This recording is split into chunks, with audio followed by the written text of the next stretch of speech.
Kalau nasihat sederhana seperti coba lebih fokus atau jangan malas bisa menyembuhkan masalah atensi dan ADHD, psikiater di seluruh dunia pasti sudah bangkrut hari ini. Kita sering mendengar kalimat itu sejak kecil, diulang-ulang seperti mantra yang menjanjikan kesuksesan. Namun, bagi sebagian dari kita, kata-kata itu bukan solusi, melainkan racun. Hari ini, kita akan berhenti menyalahkan diri sendiri.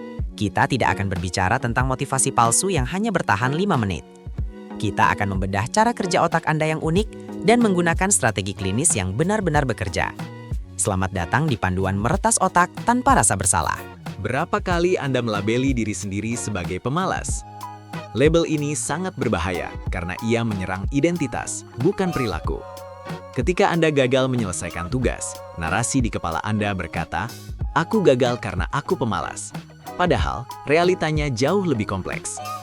Dalam psikologi, apa yang sering kita sebut kemalasan seringkali adalah mekanisme pertahanan diri atau kelelahan eksekutif. Otak Anda tidak sedang menolak pekerjaan, otak Anda sedang mengalami kelumpuhan analisis atau overwhelm. Mempercayai bahwa Anda malas hanya akan memicu rasa malu, dan rasa malu adalah penghambat dopamin terbesar. Mari kita hapus label itu sekarang juga. Nasihat paling toksik yang pernah ada adalah coba lebih keras. Bagi otak neurotipikal, kemauan keras mungkin cukup untuk memulai tugas. Tapi bagi otak dengan tantangan fungsi eksekutif, seperti ADHD, mencoba lebih keras ibarat menyuruh seseorang yang rabun jauh untuk melihat lebih jelas tanpa kacamata. Itu bukan masalah niat, itu masalah mekanisme. Memaksa otak Anda bekerja dengan cara yang tidak dirancang untuknya hanya akan membakar energi mental Anda lebih cepat, menuju burnout bukan produktivitas. Kita perlu berhenti mendorong tembok dan mulai mencari pintu. Mari kita bicara sains sebentar. Motivasi di otak kita diatur oleh neurotransmitter bernama dopamin. Ini bukan sekedar molekul kesenangan, ini adalah molekul pencari dan pelaksana. Pada otak ADHD, transmisi dopamin ini seringkali tidak konsisten. Ini menciptakan kesenjangan antara mengetahui apa yang harus dilakukan dan benar-benar melakukannya. Jembatan antara niat dan tindakan itu putus. Jadi, ketika Anda duduk diam menatap layar komputer selama 2 jam tanpa mengetik satu kata pun, Anda bukan sedang malas. Anda sedang mengalami defisit kimiawi yang membuat mesin starter otak Anda macet. Kita butuh pelumas, bukan bentakan. Strategi klinis pertama yang akan kita bahas disebut dopamin menu atau menu dopamin. Konsep ini diciptakan untuk membantu kita menavigasi saat-saat ketika otak terasa kosong atau justru terlalu penuh. Bayangkan otak Anda seperti perut yang lapar. Jika Anda tidak menyiapkan makanan sehat, Anda akan menyambar junk food. Dalam hal ini, scrolling media sosial berjam-jam. Menu dopamin adalah daftar tertulis aktivitas yang bisa memberikan stimulasi yang tepat untuk otak Anda tanpa membuat Anda terjebak dalam lubang hitam distraksi. Tujuannya adalah memberikan snack stimulasi agar otak siap bekerja kembali. Bagaimana cara membuat menu dopamin? Bagi menjadi beberapa kategori. Pertama, entrée atau hidangan utama. Ini adalah aktivitas yang benar-benar memuaskan dan produktif, seperti menyelesaikan hobi atau olahraga. Kedua, sides atau pendamping. Ini adalah hal-hal yang bisa Anda lakukan saat bekerja untuk menjaga kadar dopamin, seperti mendengarkan musik lo-fi, menggunakan fidget toys, atau menyalakan lilin aromaterapi. Dengan memiliki menu ini secara fisik, saat Anda merasa buntu, Anda tidak perlu berpikir, "Aku harus ngapain." Anda tinggal memilih dari menu yang sudah Anda buat saat kondisi mental Anda sedang baik. Peringatan penting, hati-hati dengan dopamin murah. Ini adalah kategori junk food dalam menu kita. Scrolling TikTok, mengecek notifikasi setiap 3 menit, atau memakan gula berlebih. Ini memberikan lonjakan kepuasan instan, tapi diikuti dengan crash atau penurunan energi yang drastis. Masalahnya, otak kita yang lapar dopamin akan selalu memilih jalur termudah jika tidak diarahkan. Inilah mengapa persiapan itu kunci.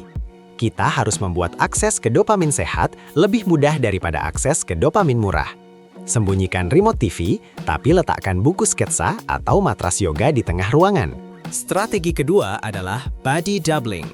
Ini adalah fenomena psikologis di mana kehadiran orang lain, bahkan jika mereka tidak membantu Anda mengerjakan tugas, bisa meningkatkan kemampuan Anda untuk memulai dan menyelesaikan pekerjaan. Ini bukan tentang pengawasan atau micromanagement, ini tentang akuntabilitas pasif. Otak kita adalah organ sosial. Ketika ada orang lain di ruangan yang sedang fokus atau sekadar ada di sana, sinyal cermin di otak kita aktif, membuat kita merasa lebih aman dan terdorong untuk meniru perilaku fokus tersebut. Ini adalah hack kuno yang sering dilupakan. Anda tidak butuh teman sekamar untuk melakukan ini. Di era digital, body doubling bisa dilakukan secara virtual. Ada komunitas online seperti Focusmate atau server Discord di mana orang-orang asing login hanya untuk bekerja bersama dalam keheningan. Kamera nyala, mikrofon mati. Hanya dengan mengetahui ada orang lain di seberang sana yang juga sedang berjuang menyelesaikan tugas, beban isolasi yang sering dirasakan penderita ADHD akan hilang. Rasa sakit dari memulai tugas berat menjadi lebih ringan karena ditanggung bersama dalam diam. Strategi ketiga, jangan ubah diri Anda, ubah lingkungan Anda. Kita sering diajarkan bahwa disiplin itu harus datang dari dalam. Salah, disiplin adalah hasil dari desain lingkungan. Jika Anda susah minum air, taruh botol air di setiap ruangan. Jika Anda susah membuang sampah, beli 5 keranjang sampah dan taruh di setiap sudut yang biasa Anda lewati. Ini disebut menghilangkan friksi. Otak dengan disfungsi eksekutif akan menyerah jika ada terlalu banyak langkah kecil sebelum tugas utama. Tugas Anda adalah memuluskan jalan itu, bukan memaksakan diri melewati rintangan. Salah satu tantangan terbesar adalah object permanence atau keabadian objek. Bagi banyak orang neurodivergent, jika sesuatu tidak terlihat, maka itu tidak ada.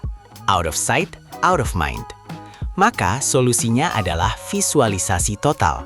Ganti laci tertutup dengan wadah transparan. Lepas pintu lemari jika perlu. Tulis tugas Anda di papan tulis besar di dinding, bukan di aplikasi ponsel yang harus dibuka terlebih dahulu. Jadikan lingkungan Anda sebagai hard disk eksternal bagi otak Anda. Jangan habiskan memori otak untuk mengingat di mana kunci mobil. Biarkan gantungan kunci di tembok yang mengingatnya untuk Anda.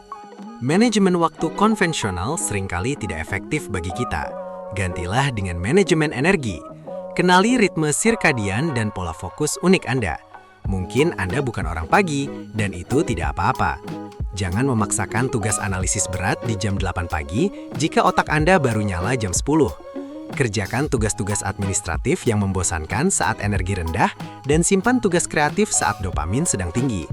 Berhenti mencoba menyesuaikan diri ke dalam jadwal 9 to 5 yang kaku jika itu membunuh produktivitas Anda. Bekerjalah dengan gelombang energi Anda, bukan melawannya. Ini mungkin terdengar klise, tapi ini adalah strategi klinis yang valid. Maafkan diri Anda. Rasa bersalah adalah beban kognitif yang sangat berat.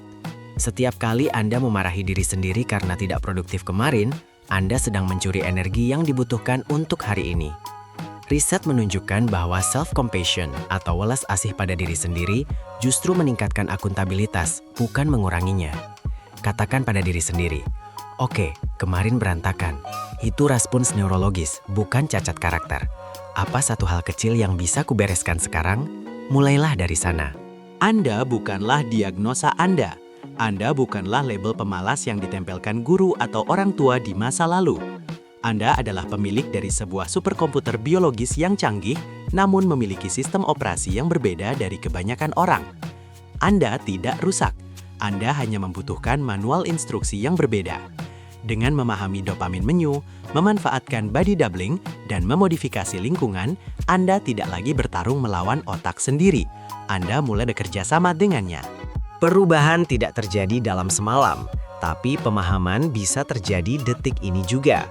Cobalah satu strategi yang kita bahas hari ini. Buat satu menu dopamin sederhana, atau cari teman untuk body doubling besok. Jangan tunggu motivasi datang, karena motivasi adalah tamu yang tidak bisa diandalkan. Bangun sistem, dan motivasi akan menyusul.